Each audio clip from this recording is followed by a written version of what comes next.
My name is Benjamin Aviles, and the title of my presentation is Life on the Bottom, a History of Life on the South Pole. What is the South Pole? The North and South Pole of the Earth are just the points where the axis of rotation of the Earth exits the globe itself, figuratively speaking. Mankind first reached the South Pole approximately 100 years ago. This was the result of a race between Roald Amundsen and Robert Falcon Scott. While Scott's focus was divided between research and getting to the South Pole, Amundsen's focus was exclusively on the race. Eventually, Amundsen won the race and reached the South Pole first on December 14th of the year 1911. On that date, mankind laid its eyes for the first time on the South Pole. The South Pole, though, was vastly different to the South Pole of a long time ago.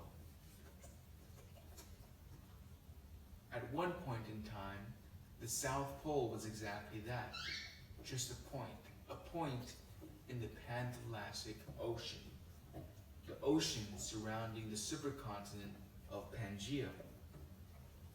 175 million years ago, however, Pangaea began to break apart, and the landmass that was to become Antarctica, the continent that surrounds the South Pole in our modern day, began to drift southward. At the same time, the amount of CO2, or carbon dioxide, in the Earth's atmosphere began to fall, leading to a global climate cooling. Eventually, Antarctica came to rest on the South Pole, and ice began to form on it. Eventually, life would be kicked out of Antarctica. However, for more than 100 million years, Antarctica remained warm enough to support vast wildlife and plant life. Eventually, the carbon dioxide in the atmosphere of the Earth came to such a low level that an icehouse effect launched the North and South Pole of the Earth into a perpetual freeze. Today, there are few permanent residents of the South Pole. Those include emperor penguins and seals.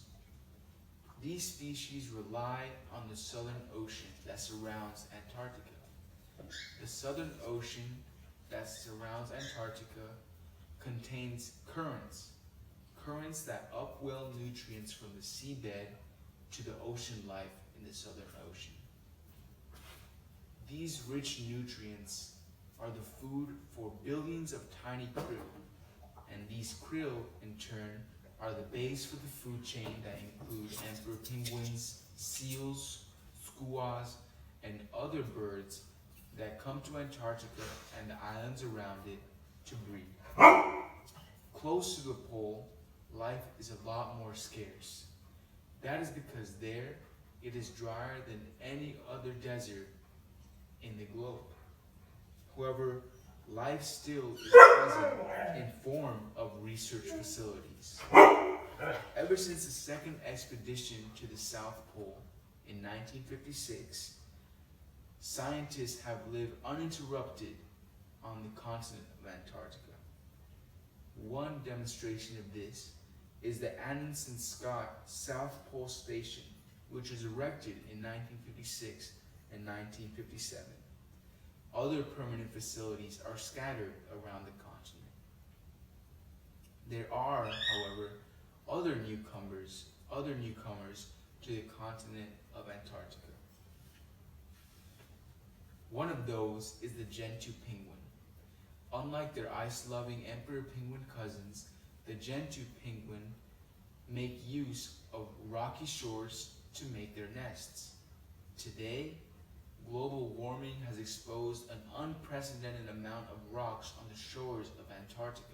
So, Gentoo penguins have arrived in recent years to breed on the shores of Antarctica.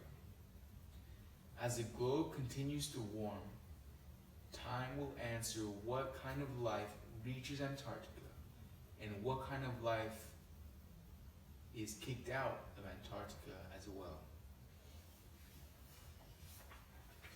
Gentle penguins are just one demonstration of how life on the South Pole has been a slow but a constant changing thing. In the future, the evolution of life on the South Pole will continue to impact the rest of the population of the Earth.